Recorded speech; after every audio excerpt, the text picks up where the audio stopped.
Electric cars are rising in popularity, and it's no surprise that we're seeing different forms of transport hitting our roads, be it in order to reduce the background noise that you might be able to hear right now, or for you to actually be emitting zero tailpipe emissions. Now, cars aren't for everyone, and here we've got an all-electric scooter. The one over here is produced by Sunra. It's a Chinese manufacturer that outputs over 4 million units a year in China. Now, the Robo costs £2,400 in the UK. It'll give you a top speed of 28 miles an hour and a quoted mileage of 40 miles on a single charge. If you move over to the Robo-S, which will cost £3,200, you'll get a top speed of 50 miles an hour and a quoted mileage of 84 miles.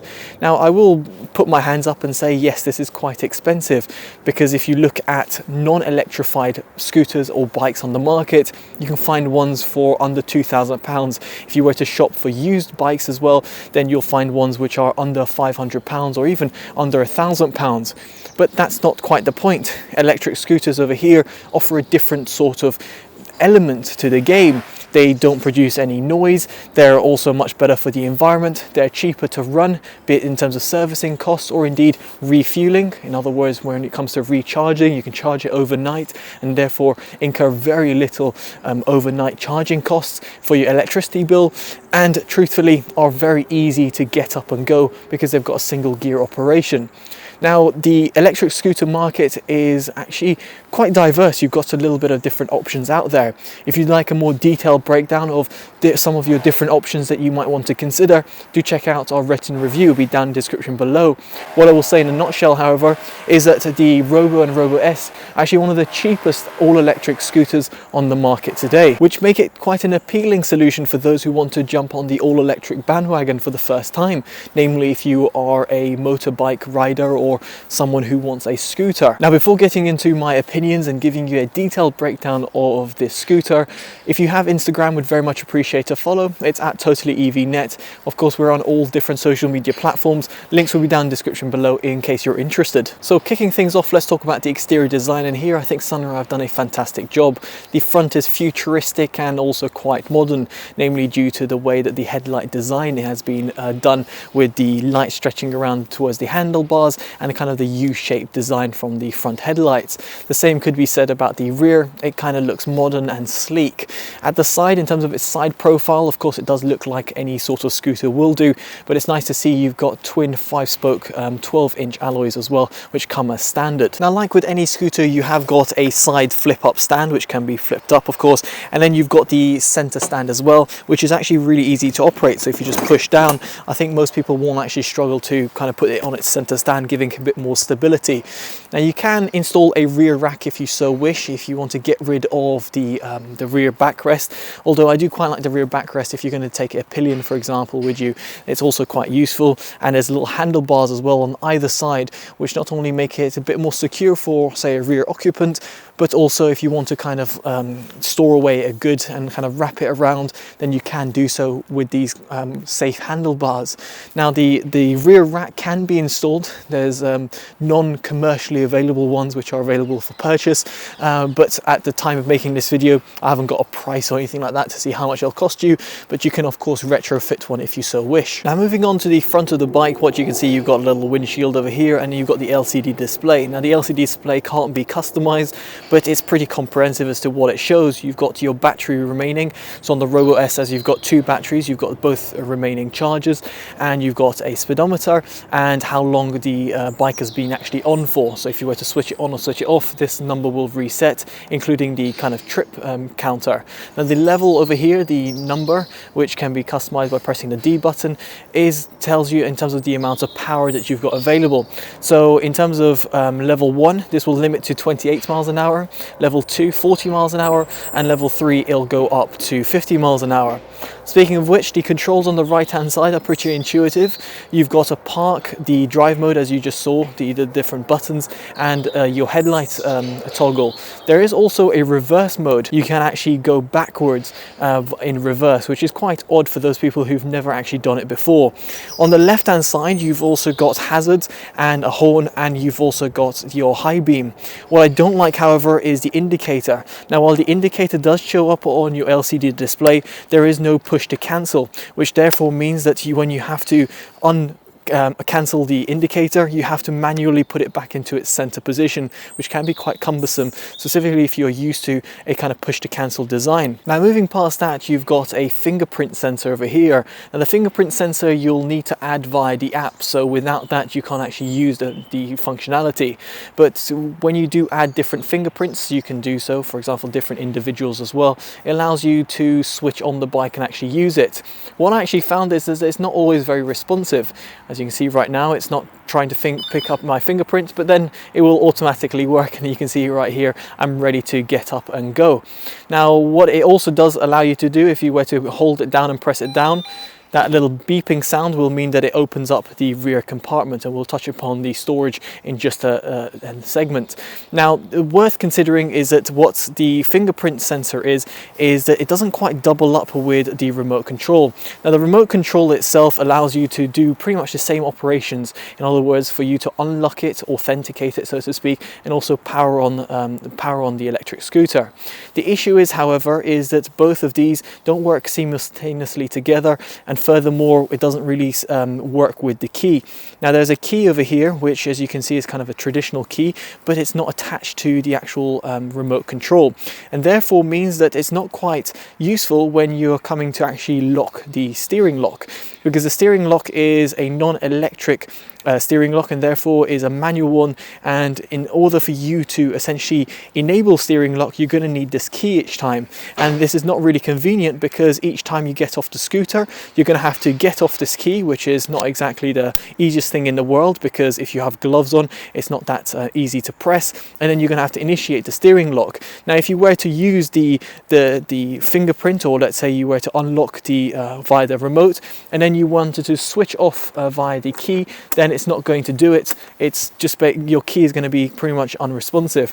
So essentially the key and the remote or the fingerprint don't all work simultaneously together and don't provide kind of like a seamless experience, which is I think a bit of an oversight from Sunra. Now I did mention there is a storage compartment over here, and you can see over here I've just got some sort of goods and gloves and the charger unit over here, but if you do take out all these things that I've got over here, you can also fit a full-size helmet, which is always nice to see, and the fact you've actually got this storage compartment is kind of a unique selling point in the electric vehicle market. Now the seat itself, as you can see, is slightly curved. I have no issues whatsoever. It's actually very comfortable, while the rear segment of it is unsurprisingly a little bit stiffer, so for your pillion it might be a little bit more uncomfortable, and there's of course footrests on either side if you do want to take a rear passenger. Now the reason why you've got that storage space is because the two batteries are pretty large, hefty ones, are placed underneath your feet, and as a result you've kind of got a raised floor.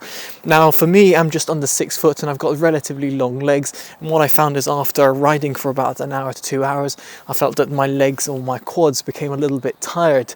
Now of course your mileage may vary depending on your height, but if you're someone who's going to be 6'2", 6'4", and you're relatively tall and you've got long legs, I think you're going to find this rather uncomfortable, namely in comparison to non-electrified scooters or bikes.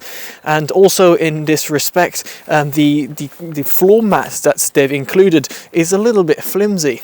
Now if you were to put up let's say your bike stand, I'm on the center stand right now, but let's say if you have your side stand and you pop it up and you place your foot up, sometimes you'll catch this rubber mat, and unfortunately the rubber mat hasn't been fixated in any way to the bike, which I find is a little bit strange.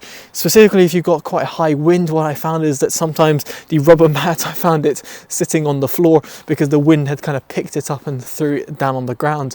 Now the reason the rubber mat is there is for you to protect from water feeding down to the battery compartment and the storage which is found underneath, and therefore protecting your electronics. So of course it is very much needed, but I just wish that Sunra had kind of addressed this kind of design. Now elsewhere in storage you have got two front storage compartments found towards the front of the handlebars, and these storage compartments are also filtrated. In other words, there is a way of water filtering out and it kind of filters towards the underneath of the bike, which is very much useful because if there's rainwater kind of feeds in, then your valuables and your goods that you placed over here are not going to get absolutely drenched and soaked. There's a USB slot found on the left hand side, and that is really to charge up your smartphone. It does charge it up up at a slow rate, but it's good to know you have it there, and you've got a fixing point on the left hand side for you to attach, let's say, a smartphone mount. All very much worthy inclusions, and one that make it just a little bit easy to get up and go. Now, before moving on, I did want to show the battery storage unit and also how you actually charge the scooter. Now, there's a proprietary connector over here which is accessed by using the bundle charger.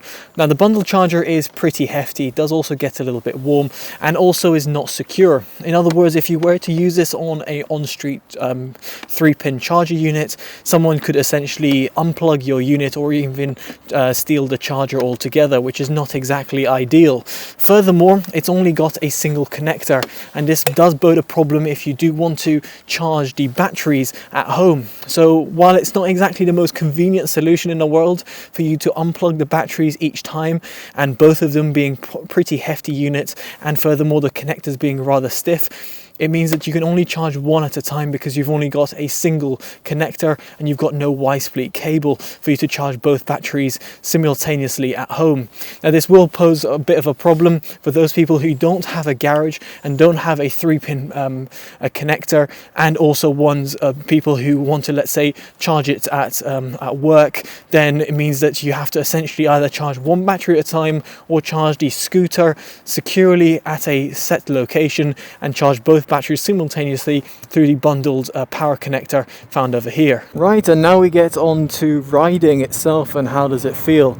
Well, the first thing I must say, and the first thing that came most apparent having ridden and been at the back of a few bikes before, is the fact that it is completely and utterly silent. Obviously this is an all-electric bike at the end of the day, but at the same time it is a weird experience being on a scooter. You do get quite a few looks, to say the least, of people saying, or just looking around and being like, oh, that's a scooter, it doesn't make any noise. And even had a few people ask me, is that an electric scooter? Yep, that is indeed an electric scooter. It is indeed an electric scooter, and in this respect has got the same sort of traits as an electric car. It's got the instant amount of torque at your disposal at any given time, and it's just completely quiet and of course super efficient on the roads. Now, what I will say is that when it came to actually riding it and going around, it's extremely easy to get used to and extremely easy to just get up and go. It doesn't require much of, well, say, extra training. Of course, you need your CBT to ride this, but other than that, it doesn't require too much effort to go around and actually ride it. Given that it's got no gear operation either, you've just got the throttle and the brakes. Now, on a note of the brakes themselves, what I will say is that you have to kind of get used to it, because unlike the normal scooters, as in the gasoline scooters, which essentially mean where you can tether the brake when you're doing a maneuver. So for example, let's say the 8-figure maneuver that you do on like your CBT, here this is not quite the case. You really have to kind of get used to it, because the brakes over here cut out the power altogether, making it, well, for a little bit of a harder job when you're coming to do your maneuvers. But once you get used to it, then it becomes kind of like second nature. You would use the brake to kind of take out the power and then go around the corner at a leisurely speed, rather than going at a more, say, faster speed and tethering the brake to reduce your speed as you're going around the corner. Hopefully that makes sense, but for those people who've ridden before, you know exactly what I mean. Now, moving on from there, I want to talk about the performance. Now, there's a few different stats I'm going to kind of throw at you, but essentially using my the Racebox Sport, the V-Box Sport should I say, I measured the 0 to 20, 0 to 30 and 0 to 40 times. Now, in 0 to 20 it took 3.66 seconds, 0 to 30 miles per hour, that is, it took 6.59 seconds, and 0 to 40 miles an hour it took 10.9 seconds. Now, past that, when I was on a dual carriageway going up to 50 miles an hour, what I found is that it took a lot longer to get up to speed to 50 miles an hour. In fact, I struggled to kind of hit it, to be honest with you. Even at full throttle open up, I found it quite odd that it took quite a while, and that will take pretty much around 20 odd seconds to get to that figure, which is pretty slow and a little bit lazy, given the fact that we're talking about a scooter over here. But ultimately, I don't expect most people to be riding at 50 miles an hour consistently with this scooter. In fact, I really suspect most people to be doing inner city routes like I am doing it right now, making for, well, just a perfect joyous ride. Now, I did mention before about the different drive modes. If I do put it on 1, you can see full throttle doesn't give you that much response, whereas number 3 gives you a little bit more extra, torque at your disposal. I like to leave it on level 3 myself, but of course your mileage may vary. You might prefer to use it on level 1. Now, why would you like to use it on level 1? Well, purely because if you want to be going at around, let's say, 28 miles an hour, no faster than 28 miles an hour, then you can do so and have that kind of limit, kind of a hard limit there for you not to go any faster than that level, that level that you've got there. So therefore it means that you're not going to be only a little bit more fuel efficient, but it also means that you're just going to be, well, just a little bit less hasty on the throttle. So that's just my experience of it. As I said, I usually leave it on level 3 pretty much permanently, but of course you might prefer to leave it on level 1 if you're going to be going on inner city routes and you want to kind of limit yourself. Now, for going at speed, what I will say is that the scooter itself is not very aerodynamic. Very much like a lot of the other scooters out there, it's no surprise to see that the Robo-S kind of like struggles in high wind scenarios. So yes, it's not a bike, it is a scooter, and you as the rider are going to be pretty upright, and therefore you're not going to be pretty much helping the drag coefficient.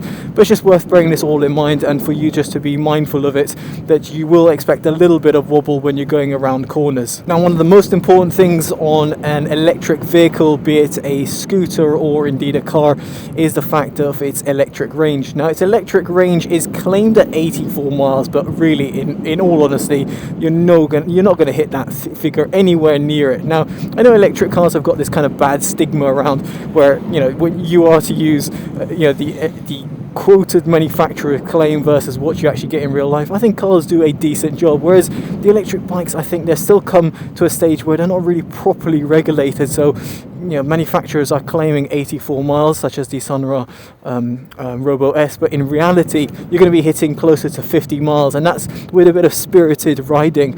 If you are a little bit more generous on the accelerator, you use it on level 1, for example, you're not going more than 28 miles an hour, and you go around inner city routes, then expect to get more nearer towards the 60 mile figure.